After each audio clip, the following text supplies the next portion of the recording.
All right, Adam, thanks for talking to us. So, have you done a concert benefiting marriage equality before? This is a first. I feel like it's a little overdue.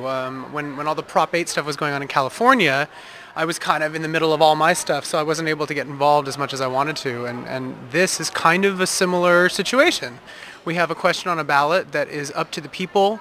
It's nonpartisan. It has nothing to do with Republican, Democrat. It's a human rights thing, which is all the more reason why I decided to get involved. I felt like it was very inclusive.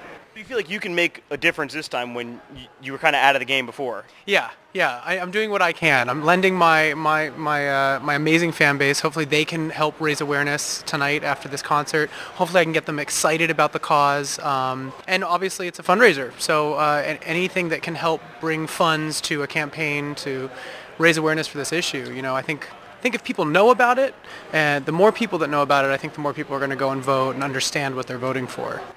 Fans I've talked to told me that they have changed their mind on same-sex marriage by falling in love with your music. Aww, and I'm not even married.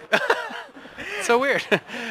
Do you think about how important you could be if by chipping in here, this ballot measure passes in Maryland, which would be a first? It's never passed on a ballot before. Yeah, we could call it Maryland, really. It would be very exciting. I think it's, like I said, I think it's a human rights issue. I think everybody should be equally treated under the law. Everybody should have the same opportunities. That's kind of what we're all about here, supposedly, as America. And so I think it's a nice way to kind of remind everybody and to use a platform like I have to try to get that message across. Now, I noticed you were very modest there. You avoided your role in this whole thing. Hey, well, listen, there's a lot of us, there's a lot of people that can make a change. We're all, the people that I think that would be able to do that are all in different kind of paths right now. And when this opportunity came up, I immediately thought, wow, it's overdue that I do something like this for the community and for myself and for my friends. If I'm not mistaken, you were the first openly gay artist to have an album debut at #1. Yeah.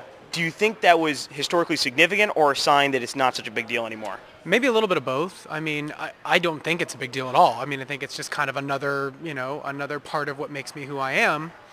To some people, it's a bigger deal. And it was a milestone that I didn't realize hadn't been met before. So it was very exciting to be able to say that, to be able to maybe tell some children of mine someday that happened and that I achieved that. And I hopefully it opens the door to more artists that are, of alternative backgrounds, and hopefully that allows people to kind of get past it. Now that it's been accomplished, maybe both the consumers and the record labels can kind of understand that people aren't that hung up on it. So what do you think of DC, and is there anything unique about your shows here? This is my second time in the 930 Club. I'm really excited to be back. It's a really cool space because of the size. It's like just big enough, but not too big. It's really nice. It has like a nice feel. There's a little balcony up here. We're talking from there right now. Nice floor area.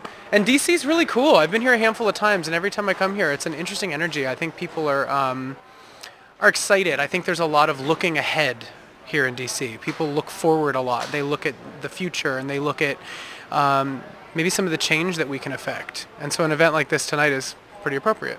Any particular neighborhoods, bars, nightclubs besides here that you go to? I couldn't name them offhand.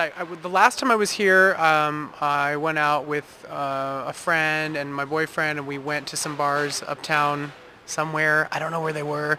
It was chilly, but it was nice and warm inside. That's all I remember.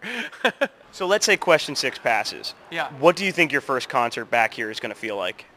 I might be wearing, a veil and a garter belt. No, just kidding. No, I think it'll be good. I think it'll be a victory, if it's something that works out. To know that I did my small part to try to raise awareness would be really validating to find out that it worked out. Yeah, as for that veil and garter belt, Madonna was here last weekend. Yeah. Is there anything else you'd like to add about fighting for marriage equality in Maryland? I just think people need to realize that, everybody's entitled to their own moral and religious views. I respect that 100%. But this is an issue that really has nothing to do with religion. It is something that has to do with the law. It has to do with treating people equally and tolerance and things that our country was supposedly founded on. So I think that people need to be able to separate that a little bit when they're voting. Adam, thank you very much. Yeah, thank you.